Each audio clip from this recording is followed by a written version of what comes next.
Hi అండి. రాణమ చేతి వంటలో ఈరోజైతే వంకాయ మెత్తాళ్ళతోటి వంకాయ కర్రీ అయితే చేద్దామండి. ముందుగా అయితే వీడియోలోకి వెళ్ళిపోదాం, చూద్దాం రండి. ఇవన్నీ అయితే ఇప్పుడు కట్ చేసి వాటర్లో వేద్దాం. ఇప్పుడు ముందుగా వాటర్లో ఉప్పు వేద్దాం. కట్ చేసి వంకాయలు అయితే ఉప్పు వాటర్లో వేద్దామండి. ఇలాగైతే మొత్తం కట్ చేసుకుందాం. ఇవన్నీ అయితే కర్రీలోకి కావాల్సినవన్నీ రెడీ చేసి పెట్టామండి. ఇవన్నీ కట్ చేసాను. ఉల్లిపాయలు, పచ్చిమిరకాయలు, కొత్తిమీర, టమాటా, కరివేపాకు అండి. ఇవి మెత్తాలు కూడా శుభ్రంగా కడిగి క్లీన్ చేసి నీట్గా అయితే ఇట్లా పెట్టేసామండి. ఇప్పుడైతే వంకాయ మెత్తాళ్ళ కర్రీ అయితే రెడీ చేద్దాం. ముందుగా అయితే కళాయి పెట్టేశారండి. ఇప్పుడైతే ఆయిల్ పోసుకుందాం.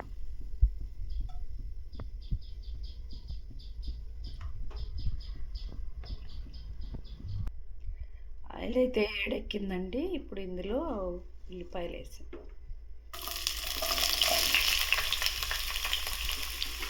పచ్చిమిరపకాయలు కూడా, కరివేపాకు వేగనిచ్చాం. కోపు అయితే ఇలా వేగుతుందండి.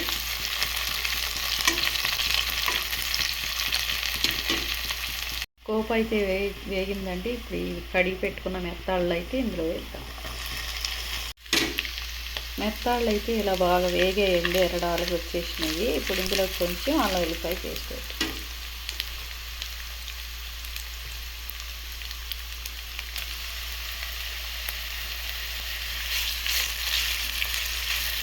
నేను కూడా వేగండి.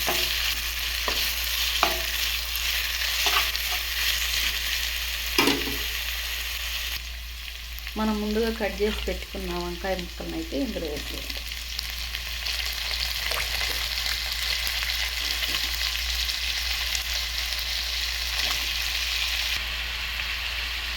కట్ చేసిన వంకాయలను కూడా ఇలా వేసామండి. మొత్తం ఒకసారి కలుపుతాం.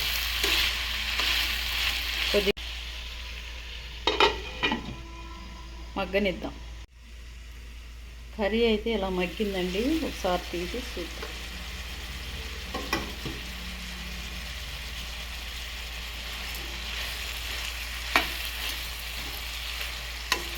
బాగా మగ్గింది. ఇప్పుడు ఇందులో పసుపు, కారం వేసుకుందాం. టమాటా ముక్కలు కూడా వేసుకుందాం.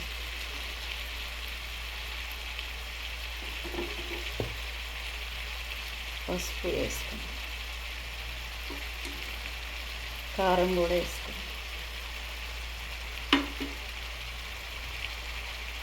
వీటన్నిటిని ఇలా కలుపుతాం.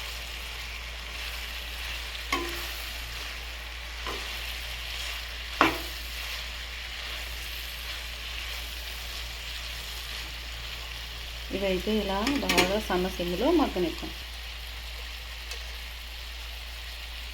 మూత పెట్టేసుకుందాం, మగ్గనిద్దాం. కర్రీ అయితే ఎలా మగ్గిందండి, తీసి చూద్దాం. ఇలా అయితే మగ్గుతుంది.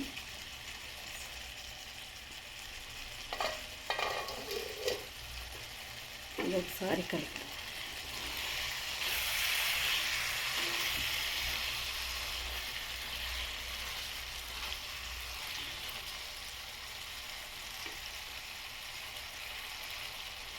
ఇదైతే ఇలా మగ్గిందండి. ఇప్పుడైతే ముందుగా తీసి పెట్టిన చింతపండు పులుసుని అయితే ఇందులో వేసేస్తాం.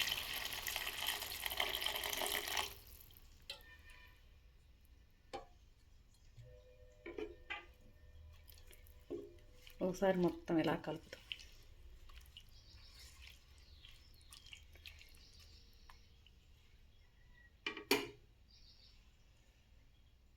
మూత పెట్టి ఉడకనిద్దాం. మూత అయితే పెట్టేశానండి. ఇది బాగా మగ్గనిద్దాం. ఇలా అయితే ఉడుకుతుందండి. దీన్ని ఒకసారి తీసి చూద్దాం. బాగా దగ్గరగా ఉడికినట్టుగా కొత్తిమీర వేసుకుందాం.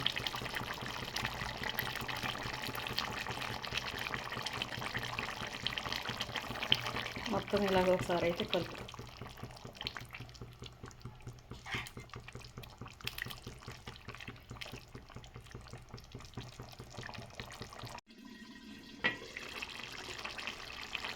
వంకాయలో మెత్తగా వేసి ట్రై చేసి చూడండి. వీడియో కనుక నచ్చితే లైక్ చేయండి.